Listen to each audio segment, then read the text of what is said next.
Selamat datang kembali dalam perkuliahan analisis real lanjut MA5031.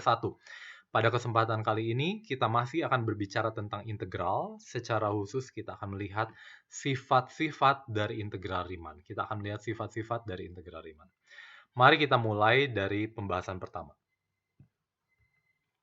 Ini adalah sifat aljabar integral Riemann. Kalau misalkan saya punya f dan g terintegral Riemann pada interval AB dan alfa anggota real, maka saya punya penjumlahannya juga adalah anggota terintegral Riemann dan memenuhi ini.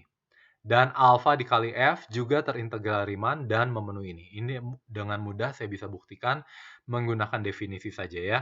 Nah, berikutnya yang tidak terlalu mudah yaitu adalah sifat penjumlahan integral. Kalau misalkan C itu anggota AB dan F terintegral Riemann pada AC dan CB, maka fungsi F itu terintegral Riemann pada AB dan memenuhi sifat ini. Oke ya. Coba kita lihat buktinya. Oke. Jadi karena F-nya itu terintegral Riemann pada AC, saya boleh menulis A itu adalah integral ini. Dan karena F-nya itu terintegral Riemann pada CB, maka boleh saya tulis B itu sebagai ini. Akan ditunjukkan F terintegral Riemann di AB. Ini hanya menggunakan definisi ya, bahwa nanti jumlah Riemann dari F partisi P, partisinya dari A sampai B, itu dikurangi A tambah B, itu akan lebih kecil dari epsilon. Kira-kira itu yang mau saya tuju. Oke, diberikan epsilon lebih besar dari 0 sembarang, karena F terintegral Riemann pada AC dan CB, maka terdapat delta 1 dan delta 2 positif, sehingga jika P dan P aksen adalah partisi bagi AC dan CB berturut-turut, dengan masing-masing norma partisinya kurang dari delta 1 dan delta 2, mass partisinya, maka RFP-nya kurangi A itu akan lebih kecil dari epsilon per 3, dan ini lebih kecil dari epsilon per 3. Angka epsilon per 3 tentunya didapat dari analisis pendahuluannya. Selanjutnya karena F terintegral Riemann di AC dan CB, maka F terbatas di AB. Akibatnya terdapat M positif, sehingga Fx-nya lebih kecil dengan M untuk setiap X anggota AB. Nah, saya pilih deltanya itu menggunakan analisis pendahuluan tentunya. Minimum dari delta 1, delta 2, dan epsilon dibagi 6M. Misalkan V-nya itu adalah V0 sampai VK adalah sembarang partisi dari AB dengan norma partisinya kurang dari delta. Misalkan pula Vn dan Vn plus 1 adalah titik terakhir dan titik awal pada partisi yang berada pada interval ini dan ini berturut-turut. Jadi, Vn ini adalah titik terakhir di partisi P dan Vn plus 1 itu adalah titik terakhir di titik pertama di partisi P aksen. Jangan lupa P ini adalah partisi dari AC dan P aksen itu adalah partisi dari CB. Masing-masing dengan norma partisinya kurang dari delta 1 dan norma partisi mass partisi P aksennya itu kurang dari delta 2. Labeli kembali unsur di P dan P aksen sebagai berikut. Ini adalah P0, Pn plus 1, ini adalah P0 aksen, P aksen dari K min N tambah plus 1 ya. Kamu dapat coba dari sini ya. Dengan hati-hati bahwa Pn plus 1 sama dengan P0 aksen yang sama dengan C. Nah, untuk setiap J bilangan asli, pilih setiap wakil Sj pada interval IJ, yaitu Vj-1 Vj dari V. Selanjutnya kita akan menunjukkan bahwa ini kurang dari epsilon. Jadi ini menggunakan definisi. Ini kurang ini adalah jumlahan ini ditambah dengan Fsn plus 1 dikali delta. Jadi ini jumlahan Riemann, tapi hanya pada sampai interval N saja. Ini pada interval N plus 1, ini pada interval N plus 1, dan seterusnya. Oke. Nah, selanjutnya yang ini saya pecah menjadi Fsn plus 1 dikali delta N plus 1. Ingat, ada sebagian yang masuk ke partisi P, ada yang sebagian masuk ke partisi P aksen. Nah, ini yang masuk ke partisi P, Fsn plus 1 dikali C minus Vn. Yang masuk ke partisi P aksen, Fsn plus 1 dikali Vn plus 1 minus C. Oke ya. Saya nanti tambahkan min Fc, ditambahkan min Fc, supaya nanti saya bisa menggunakan keterbatasan dari F-nya. Keterbatasan dari F-nya. Dalam hal ini, saya jadi menambahkan ini ke sini juga tambah FC, di sini juga saya akan menambahkan FC di sini, supaya nanti pada akhirnya ini, oke ya, tadi tujuannya bukan supaya menggunakan keterbatasannya, tetapi saya ingin ini berubah menjadi jumlah Riemann atas partisi P, dan ini menjadi jumlah Riemann atas partisi P aksen. Oke, dan ini menggunakan ketaksamaan segitiga, saya berubah menjadi seperti ini. Dan ini menjadi RFP, ini menjadi RFP aksen. kurangi A, kurangi B, ini ditambah dengan ini. Dan ini karena keterbatasan menggunakan ketaksamaan segitiga, sekali lagi ini menjadi mutlak dari Fsn plus 1 ditambah mutlak dari Fc. Dan ini lebih kecil dari 2M. Padahal Vn plus 1 minus Vn itu adalah delta. Oke ya. Dan ini lebih kecil dari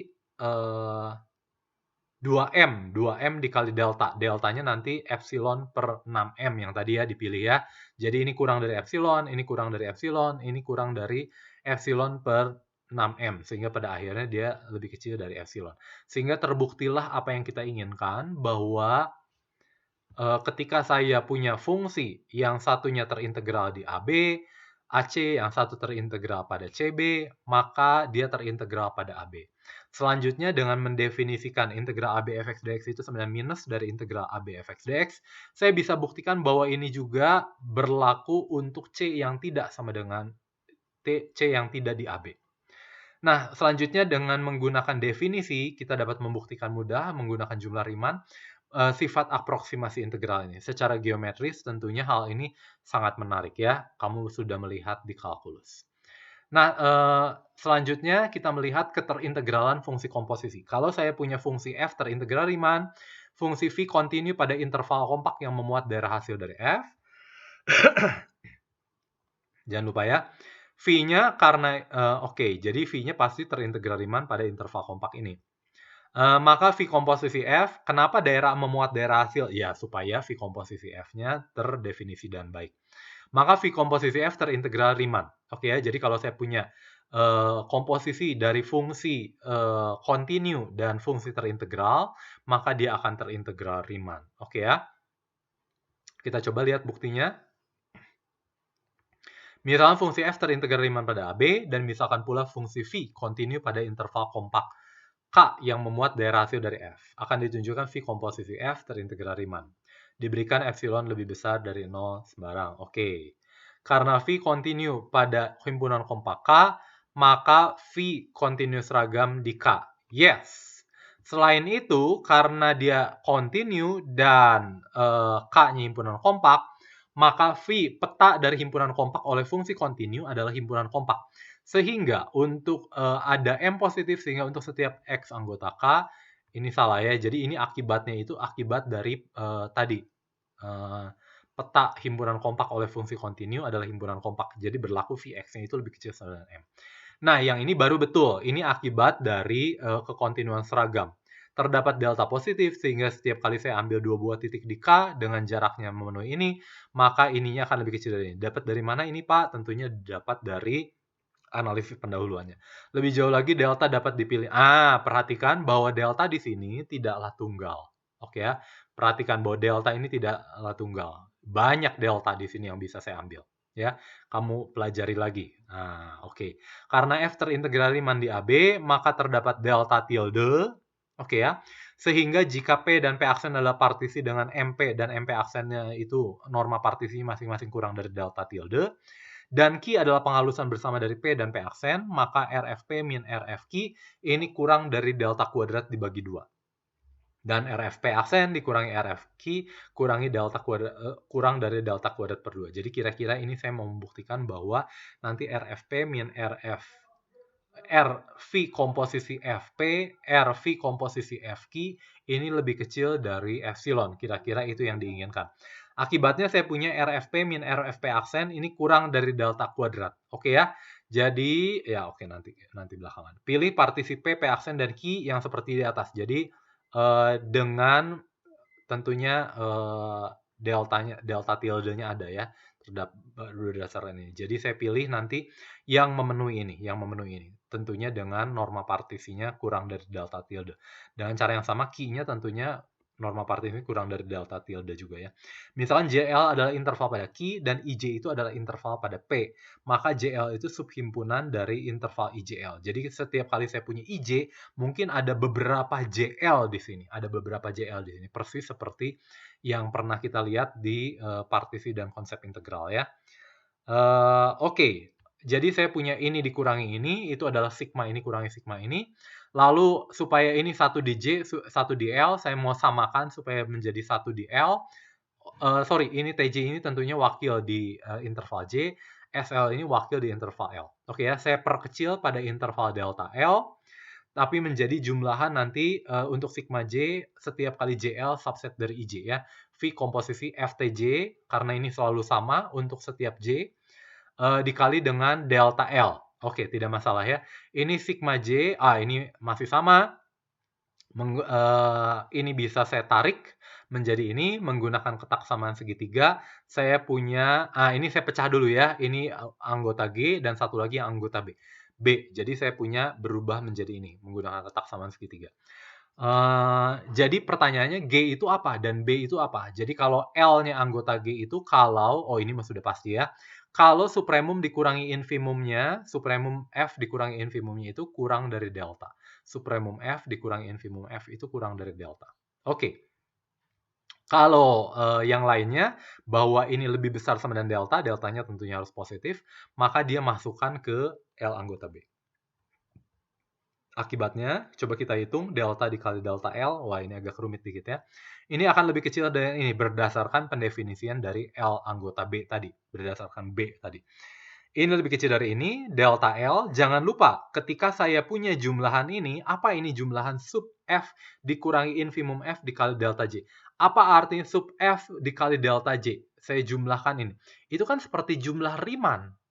Jumlah Riemann. Dan jumlah Riemann dikurangi jumlah Riemann, asalkan norma partisinya kurang dari delta, selalu berlaku kurang dari delta kuadrat berdasarkan hasil sebelumnya, kalau kamu lihat ya, di halaman sebelumnya.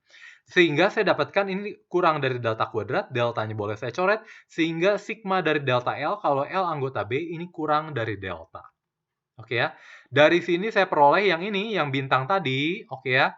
Yang ini, karena bahwa V-nya itu adalah kompak, V-nya itu kompak, maka L-nya anggota G,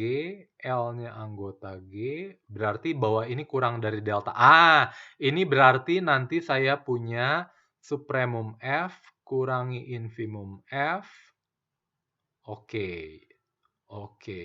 Yang belakang dulu ya, yang belakang dulu. Saya punya mengapa ini, ini karena V-nya itu kompak. Jadi nanti V di sini dikurangi V ini menggunakan ketak samaan segitiga lagi menjadi M ditambah M. Jadi ini menjadi 2M dikali delta. Oke, itu solve. Tinggal yang di depan, menggunakan kekontinuan seragam. Karena jarak dari V di sini dikurangi V dari sini, FTJ dikurangi FSL, FTJ dikurangi FSL, FTJ dikurangi FSL, ini kurang dari delta ya. FTJ dikurangi FSL, coba lihat. FTJ dikurang, kalau FTJ kurangi FSL-nya itu kurang dari delta. Kalau FTJ dikurangi FSL-nya itu kurang dari delta. FTJ dikurangi FSL, ini supremumnya kurang dari delta. Makanya oke. Jadi makanya nanti FTJ dikurangi FSL nanti akan memenuhi ini kurang dari delta. Oke, jadi pada akhirnya nanti V di titik itu dikurangi V di titik itu tentunya akan lebih kecil dari epsilon per 2M dikali B minus A. Oke ya, saya satukan ini, nanti ini akan lebih kecil dari epsilon. Dan cara yang serupa kita dapat membuktikan bahwa ini kurang dari epsilon. Oke. Selanjutnya, akibatnya, ini F kuadrat. Karena F kuadrat itu adalah apa? Komposisi dari fungsi Hx sama dengan X kuadrat dan F yang terintegral Riemann. F terintegral Riemann dan V-nya saya pilih X kuadrat, maka V komposisi F yaitu adalah F kuadrat, maka dia terintegral Riemann. Bagus sekali ya. Jadi ini terintegral Riemann, ini terintegral Riemann, dan ini terintegral Riemann. Kenapa? Karena F kali G itu boleh saya tulis sebagai F plus G pangkat 2 minus 2FG. Oke ya, jadi dia akan terintegral Riemann. Oke, nah aturan substitusi ini agak unik sekali ya. Ini kamu coba renungkan. Ternyata ini tidak seperti yang kamu pelajari di kalkulus ya. Ada suatu syarat di sini. ada sesuatu yang tidak sama dengan yang di kalkulus. Apa tidak samanya? Gitu ya. Dalam kasus apa dia akan menjadi sama? Coba kamu renungkan untuk aturan substitusi ini.